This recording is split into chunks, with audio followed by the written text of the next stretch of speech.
మధుమేహం చికిత్సలో నేడు జీఎల్పీ మందుల రూపంలో సరికొత్త అస్త్రాలు అందుబాటులోకి వచ్చాయి.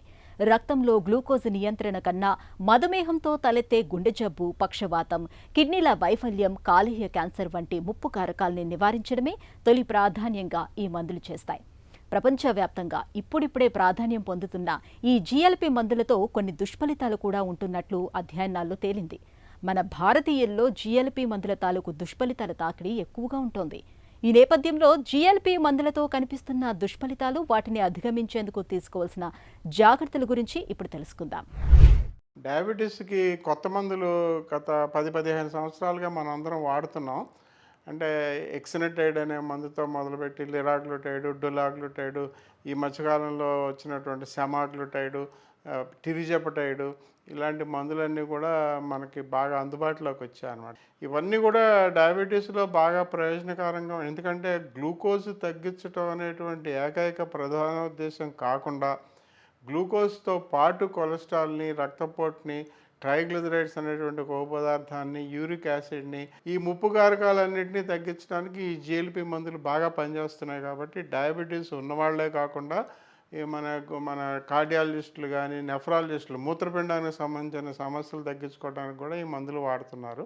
కొన్ని దుష్ప్రయోజనాలు, కొన్ని సమస్యలు కూడా ఉంటాయన్నమాట. ఛాతీలోనే కడుపులో నొప్పి రావటం, మంట రావటం, గ్యాస్, తేన్పులు, వాంతులు, వికారంగా ఉండటం, ఇవన్నీ జరుగుతాయి అన్నమాట. అలాగే విరోచనాలైనా అవ్వచ్చు, మలబద్ధకమైనా రావచ్చు, కడుపు నొప్పి రావచ్చు, గ్యాస్ ఎక్కువ రావచ్చు. ఇది కాకుండా మరో ప్రధానమైన సమస్య ఏంటంటే కంట్లో ఉన్నటువంటి పొరలు, అంటే రెటినోపతి. మనం డయాబెటీస్ వాళ్ళందరికీ కూడా సంవత్సరానికి ఒకసారి రెటినా పరీక్ష చేసుకోమని చెప్తాం కదా.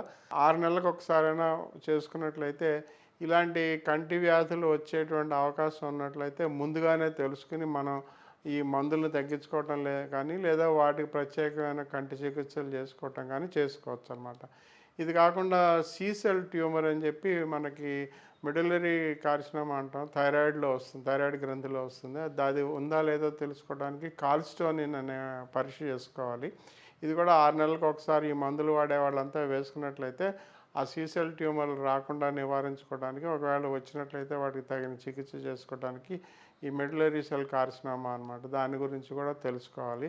అలాగే కాలిసిస్టైటిస్ అంటే పిత్తాశయంలో రాళ్ళు, పిత్తాశయం వాపు ప్రక్రియ, కాలిసిస్టైటిస్. అలాగే ప్యాంక్రియాస్ గ్రంథిలో వాపులు, ప్యాంక్రియాస్ గ్రంథికి సమస్య, ప్యాంక్రిటైటిస్ అంటాం. కొంతమందికి మూత్రపిండంలో నెఫ్రోలిథియాసిస్, మూత్రపిండంలో రాళ్ళు రావడం కూడా జరుగుతుంది.